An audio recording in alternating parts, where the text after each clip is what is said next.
Hello, everyone. Welcome back to the channel. I want to talk about something that I think a lot of us deal with, but don't often discuss: anxiety and insecurities. Some days it feels like the weight of it all is just too much, like your mind is caught in this never ending spiral of what ifs and not enoughs. And then there are moments when the smallest things, maybe a glance, a comment, or even just silence, can trigger that overwhelming sense of doubt. Do you ever think about why anxiety feels like such a constant companion, even when things seem to be going well?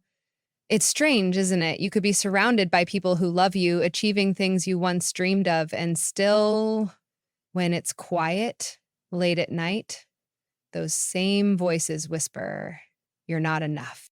I get it. It's exhausting, that constant mental fatigue of questioning yourself. Am I doing enough at work? Am I a good friend? Am I enough for myself? Insecurities love to make us doubt everything. They thrive on comparison, making us look at others like they've got it all figured out while we're just struggling to keep afloat. But here's the truth: we all have our struggles, even the people who seem confident. They're fighting battles you can't see. And yet, despite knowing this, it's hard to stop feeling like we don't measure up. But I want to remind you, what we see in others is only half the story. We all have our insecurities. Here's the thing though: understanding where these insecurities come from is really important. Were they planted when you were younger? Maybe it's the expectations you've set for yourself or the pressure society puts on us. Maybe it's a little bit of everything. But here's the good news: this is a battle you won't win overnight. It's a journey, a process. Some days you'll feel strong, like you've got everything under control. Other days you'll feel fragile and small. And that's okay. Growth isn't linear and it's messy. But no matter how messy it gets, remember, you're still growing. I want to encourage you to open up to the people you trust. When we share our struggles, we realize we're not alone. They might even share their own battles, and that can make a huge difference. Just talking about it, even if there's no clear solution, can help lighten the load. And let's talk about mindfulness. I know it sounds hard when your mind is racing, but taking just a few minutes to breathe, ground yourself, and bring yourself back to the present can make a huge difference. In those moments when you remember that right here, right now, you're okay, you are enough, it quiets those inner voices, if only for a while. That's the trick: finding those little moments of peace, no matter how brief they are, and holding on to them.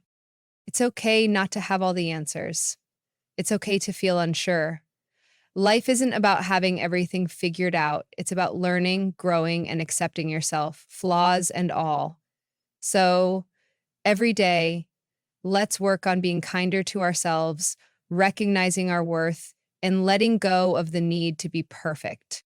For anyone out there feeling the weight of anxiety and insecurity, I want you to know it's okay to feel how you feel. It's okay to have hard days. But please don't forget to give yourself credit for the strength it takes to keep going. You're doing better than you think, and you are more than enough just as you are. So let's remind ourselves of that whenever those doubts start to creep in. And here's a little reminder: there are things we can do to cope with anxiety. Sometimes it's as simple as changing the way we think about something. We all have the power within us to reframe our thoughts, and that's an amazing tool we can use anytime we need it. Tomorrow is a new day, my friends, and we're going to take it one step at a time. Thank you so much for listening. And if any of this resonated with you, I'd love for you to share your thoughts in the comments below. Let's keep this conversation going. Remember, you're not alone in this. You are important. So take care of yourselves, and I'll see you in the next video.